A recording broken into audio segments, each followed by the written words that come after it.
School officials say Scurry was the high school's top scorer on the SATs and a member of the basketball team. The Philadelphia School District says there are emergency crisis response.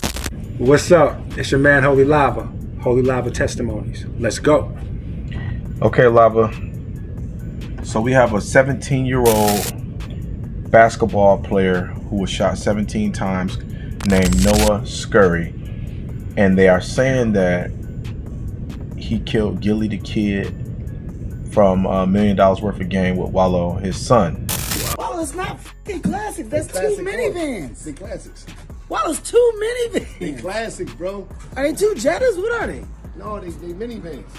Why do you have two? You can't tell me this fit ain't cracking up. Why do you have two minivans? Because that's my life. He got listen. He got listen. He got them two. He showed me the two classics. He showed me the two minivans. He said, "You see my two classics."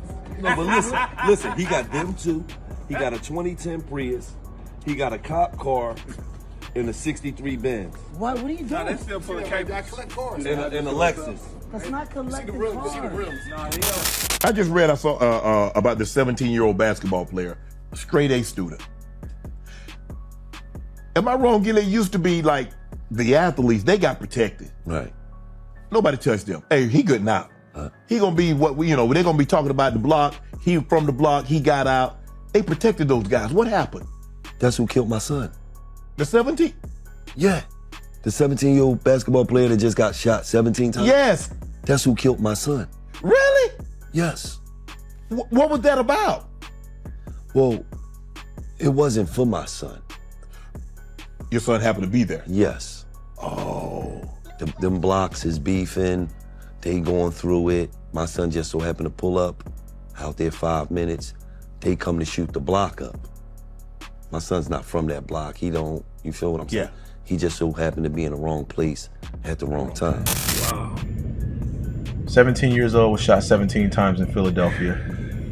So it's seeming like, man, with hip hop, and not only hip hop, our streets, we're having a death culture, my brother. So I really want you, being a man of the faith, to shed some light on this for me, man. Thank you for the opportunity. Yeah. Wow, that's deep, man. Wow. Yeah, I heard that Noah was like the top student, at his school. Yeah. He had the highest SAT scores and all that. Right. He was an even better basketball player. Right. Now they saying he's a serial killer. That's wild, man. Right. I definitely think this is part of our culture. Everybody want to blame it on the parents, and yes, the parents have. There's only so much they can do, though. Right. Exactly. They have an impact. You know what I mean? Right. But you know what I mean. Also the culture too. Mm-hmm. I mean, people gotta remember that we are in a spiritual war. Right. You know what I'm saying? Absolutely. And it's a battle over our mind, over our thoughts. Because whatever you believe, you think about, and whatever you think about, you do. Right. And a lot of these people that's doing this murder, we're talking about the hip hop game. Right. A lot of the message that's proclaimed out here is about murder. Right. You know what I'm saying? Right. And life isn't valued that high. And even on Hollywood, right. You can, we see death so much on TV. Right. That if somebody get killed in your own city, it's like big for like a day or two, and then okay, we're back to normal business. I remember hearing Silius back in the day when we was recording music. He said we are becoming desensitized. So this it's seeming like real life now is becoming like the movies. Like you can watch a movie, somebody die, and it don't affect you. Real life shouldn't be like that. Exactly.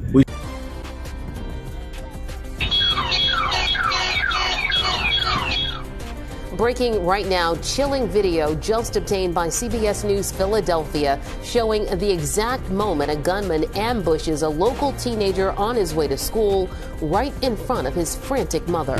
We shouldn't be desensitized to these things. Right, but that's just the whole plan of Hollywood. I mean, who's behind Hollywood? The devil. Not everybody in Hollywood is bad, don't get me wrong. Right. But like I said in my other video, Hollywood is named after a witch's wand. Right. From a Hollywood tree. They're casting spells. They're casting spells, you know what I mean? Mm-hmm. And then we turn on the TV channel, or watch my program.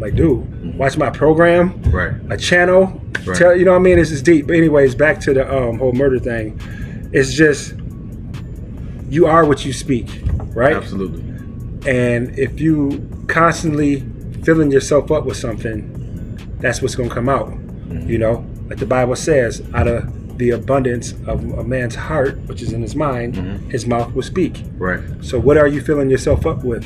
Right. Because that's going to be your result. Wow. You know what I mean? Ask yourself, for the people out there watching this, what are you filling yourself up with? That's a powerful question.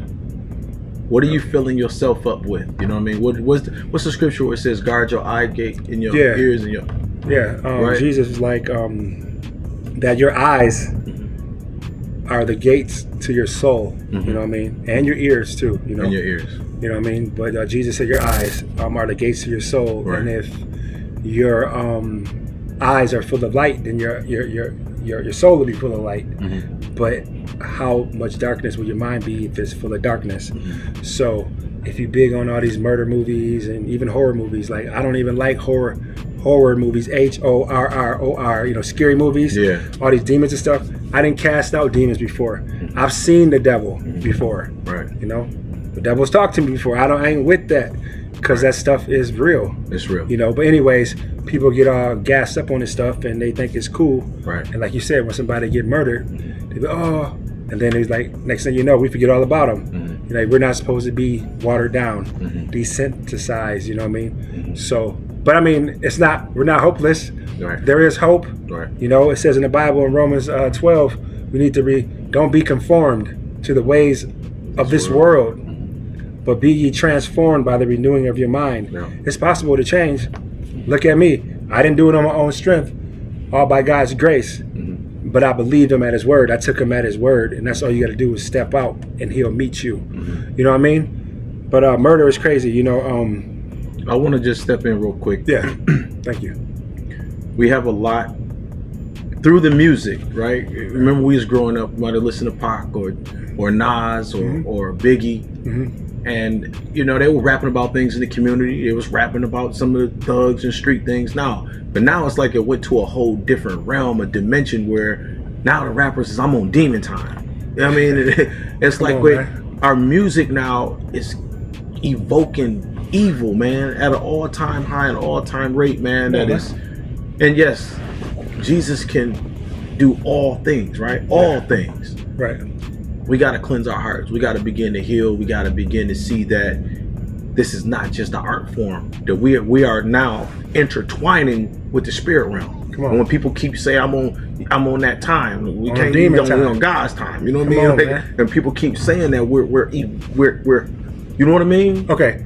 Big facts. I piggyback off that. Yeah. You know, like this stuff has been going on for years. Yeah.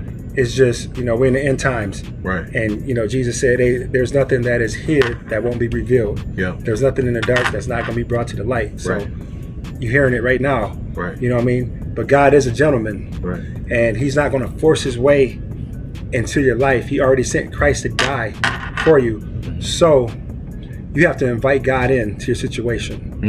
And people don't know how to do that. Say, Jesus, I invite you into my situation.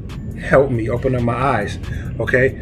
So on the flip side, people invite the devil into their situation every day by singing some of these songs, watching some of these movies. So don't be surprised when you get the results that you get. You know what I'm saying? Right. I used to watch movies in high school about like Up in Smoke, Cheech and Chong, Up in Smoke. Right. I thought that was so cool. Scarface, I thought it was so cool. They were doing all that cocaine and all that stuff. Right. And guess what I started doing? We invite these things. Yeah, and then I was watching, you know, pornography and all that stuff. Right. You know what I'm saying? I put all that stuff in me. Right. Next thing you know, I'm out here for real. And I listen to the music, like AMG, like all these music that was like talking about like Luda. Sex, drugs, and murder. Yeah, like Luda. Say I got hoes in different area codes. You know what I'm saying? I thought that was a bomb until I did it, and then I found out how gross it was. Right. Thank God I don't got AIDS by the grace of God. Right. You know what I'm saying? Right. And but see, these are the things that are preached. Yep. You know, by Satan. The devil will use anybody. Yeah. You know, I'm not gonna point fingers. He'll use anybody, anything to keep you distracted. Even aliens and drones coming in. Like, right. You know, we'll get to that a different day. But right. What I want to say is, it's real, man. It's real. We're living in the end times, right? And it says in Peter, or not Peter, but the book of Timothy, it says in the last days, many will walk away or depart from the faith, giving heed to seducing spirits and doctrines of demons. Holy Lava, testimonies. Peace.